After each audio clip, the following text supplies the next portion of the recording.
उत्तर प्रदेश के परिषदीय प्राथमिक विद्यालयों में नई प्राथमिक स्तर की शिक्षक भर्ती मांग को लेकर के लगातार अभ्यर्थी राज्य सरकार पर दबाव बना रहे हैं। और ये मामला आज से नहीं है।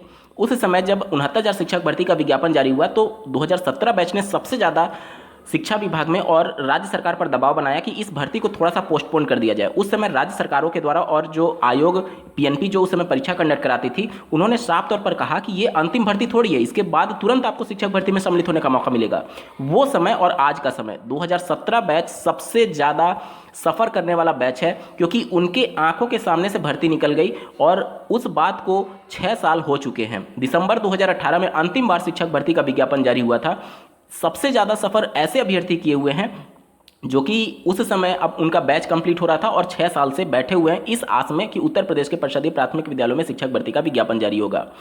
अब उत्तर प्रदेश में एक विधानसभा चुनाव बीत गया, इसके बाद से लोकसभा चुनाव भी होने जा रहा है। इन सब के मद्देनज़र पॉलिटिकल किस प्रकार से सिचुएशन बन रही है, आप लोग के लगातार कमेंट के माध्यम से प्रश्न आते हैं कि उत्तर प्रदेश में क्या कोई भर्ती देखने को मिलेगी भी अथवा नहीं, क्या सिचुएशन बन रहा है, इस सब के रिगार्डिंग डिटेल में एनालिसिस करने जा रहे हैं। अंत तक जरूर जुड़े रहिएगा। नमस्कार दोस्तों, मेरा नाम है नीरज, आप देख रहे हैं कैरियर बिट यूट्यूब चैनल। अगर आप इस चैनल पर पहली बार विजिट कर रहे हैं तो इसको सब्सक्राइब करते हुए बेल आइकन को प्रेस करना ना भूलें। देखिए, किसी भी विभाग में भर्ती जो आती है वह डायरेक्टली वहाँ की कितने पद खाली हैं उसके हिसाब से हो जाता है, लेकिन शिक्षा विभाग एक ऐसा विभाग है जिसमें पद खाली होने से कोई मतलब ही नहीं होता। यहाँ पर कितने बच्चे हैं जिन्हें पढ़ाने के लिए टीचर की रिक्वायरमेंट है, उसके हिसाब से पद सृजित किए जाते हैं। इसका प्रावधान भारतीय संविधान के अंतर्गत संसद से पास आरटी एक्ट 2009 के धारा 23 के उपधारा 1 में जो एनसीटी को ऑथराइज किया गया है, उसकी कानूनों में ये मेंशन किया गया है कि 30 छात्रों पर एक शिक्षक की जरूरत पड़ेगी। अब यहाँ पर उत्तर प्रदेश राज्य सरकार के द्वारा विधानसभा में पूछे गए प्रश्न के जवाब में बार बार जो आंकड़े प्रस्तुत किए जाते हैं, उसके हिसाब से तो राज्य सरकार का स्टैंड बिल्कुल क्लियर है कि अभी हमारे पास शिक्षक सरप्लस में है और हमें टीचर की कोई भी रिक्वायरमेंट नहीं है। राज्य सरकार ने साफ तौर पर कहा है कि अभी उत्तर प्रदेश राज्य सरकार की कोई भी योजना नहीं है नई प्राथमिक स्तर की शिक्षक भर्ती को लेकर के। तो राज्य सरकार का तो स्टैंड बिल्कुल क्लियर है, लेकिन ये जो स्टैंड है वो पूरी तरीके से असंवैधानिक है, क्योंकि आरटी एक्ट के जिस मानक का हवाला दिया जाता है उसी आरटी एक्ट में ये भी मेंशन किया गया है कि आरटी एक्ट के धारा 26 में ये मेंशन किया गया है कि पर्टिकुलर किसी एक जिले में या फिर पर्टिकुलर किसी एक विद्यालय में सैंक्शन पोस्ट का मोर देन 10% से ज़्यादा सीटें खाली नहीं रह सकती।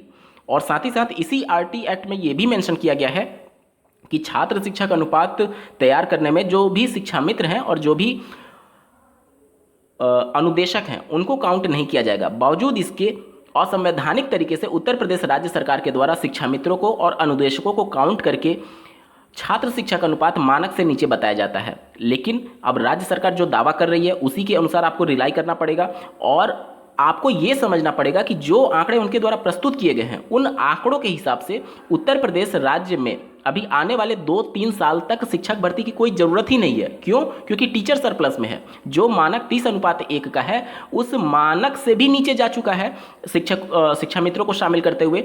और साथ ही साथ उत्तर प्रदेश राज्य सरकार ने अभी कुछ समय पहले जो 2-3 पॉलिसीज लाई थी कि अगर एक ही परिसर में प्राइमरी और अपर प्राइमरी के विद्यालय हैं तो दोनों को मर्ज कर दिया गया।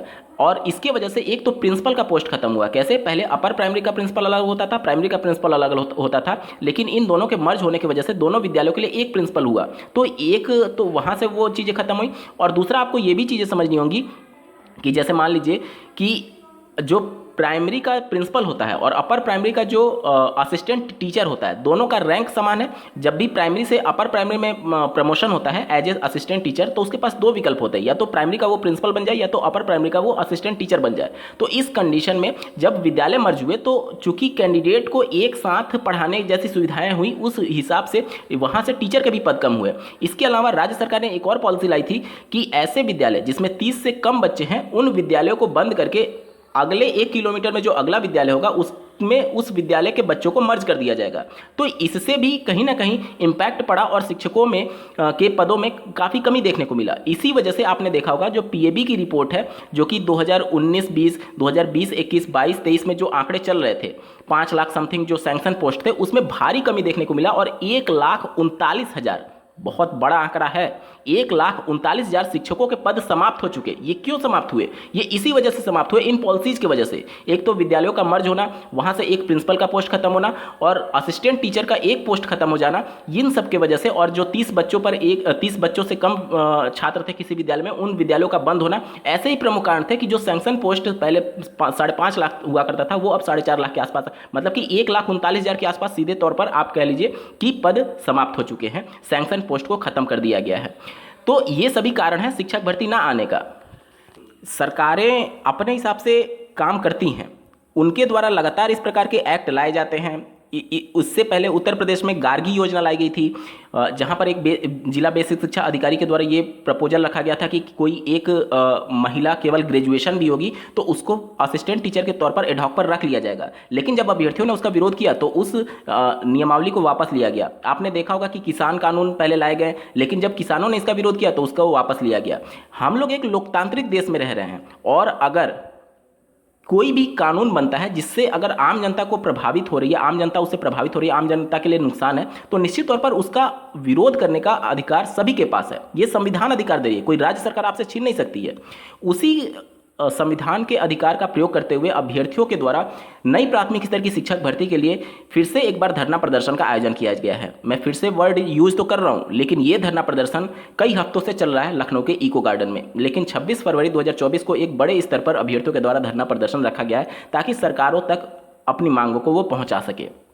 आपके मन में सवाल आएगा कि मैंने ये क्यों कहा कि ये अंतिम मौका हो सकता है। अंतिम मौका इस वजह से मैं यूज कर रहा हूं क्योंकि राज्य सरकार जब भी किसी की बातों को सुनने के लिए तैयार होती है तो वो दो ही कंडीशन में होती हैं। पहला, या तो बहुत मामला हाईलाइट हो जाए, जिसके लिए मीडिया का इसमें शामिल होना बहुत ज़रूरी है, लेकिन मीडिया का जिस प्रकार से रुख है बेरोजगारी को लेकर के, उम्मीदें कम है कि मीडिया इस मामले को इतने ज़ोर शोर से शायद ही उठाए। और दूसरा कंडीशन होता है कि जब चुनाव बिल्कुल नज़दीक हो, जब लोगों के मुद्दे को, जब जनता के मुद्दे को सरकारें सुनने लगे, तो समझ लीजिए आसपास चुनाव आने वाला है। इस समय जो देश में परिस्थिति चल रही है वो चुनाव का माहौल है, और इस समय आप लोग देखेंगे सबसे ज़्यादा प्रोटेस्ट हो रहे हैं देश में। चाहे आप पुरानी पेंशन मामले को लेकर के देख लीजिए, किसानों के आंदोलन को लेकर के देख लीजिए, शिक्षक भर्ती मामले को लेकर के देख लीजिए, यूपी पुलिस वाला जो पेपर आउट हुआ था उसके मामले को देख लीजिए, आरओ वाले मामले को देख लीजिए।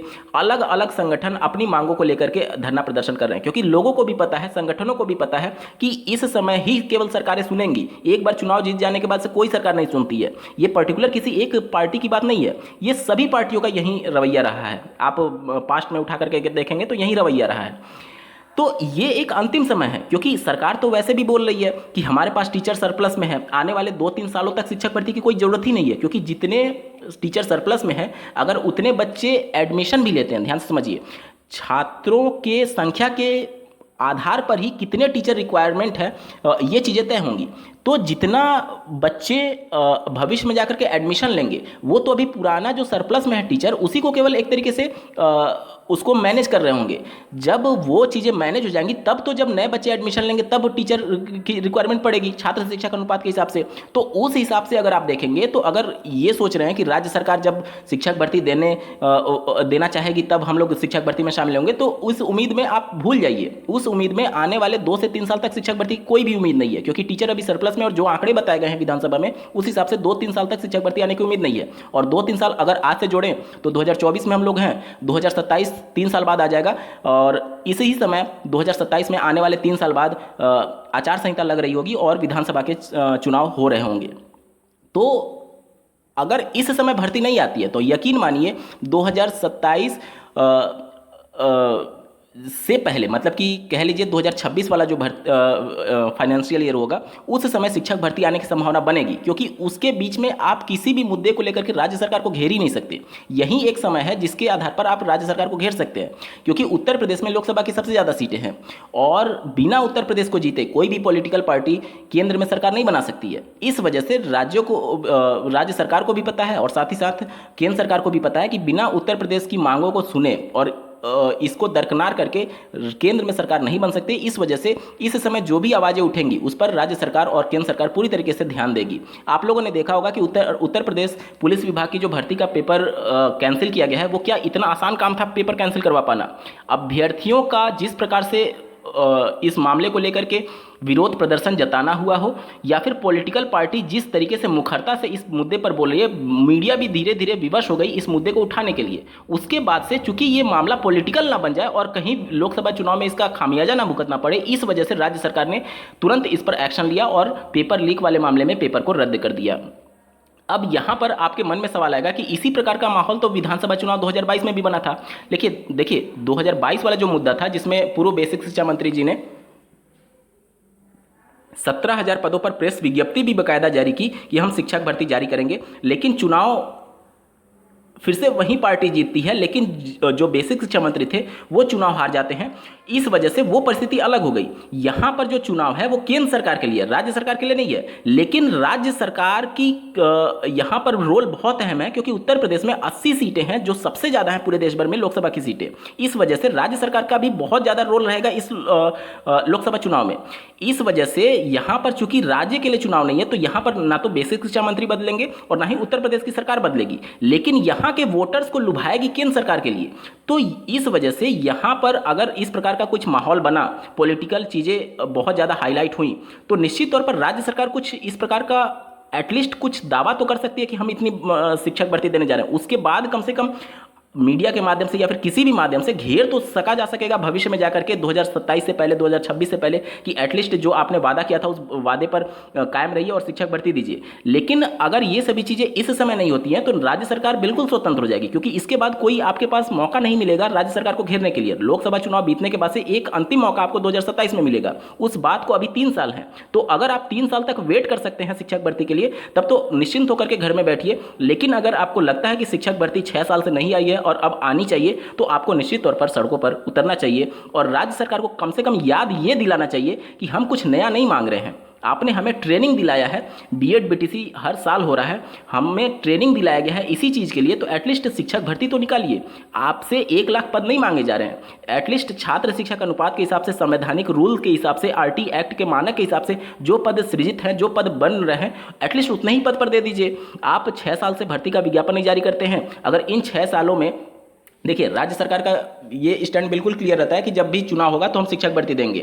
अब हो सकता है राज्य सरकार जिस प्रकार से उनका स्टैंड है कि हम पिछले 6 वर्षों में इतने पदों पर शिक्षक भर्ती कर चुके हैं, तो हो सकता है उनके माइंड में एक पहले से माइंड सेटअप हो कि हम 2027 वाले विधानसभा चुनाव को टारगेट करेंगे और राज्य सरकार इसीलिए सीटों को बचा कर रख रही होगी।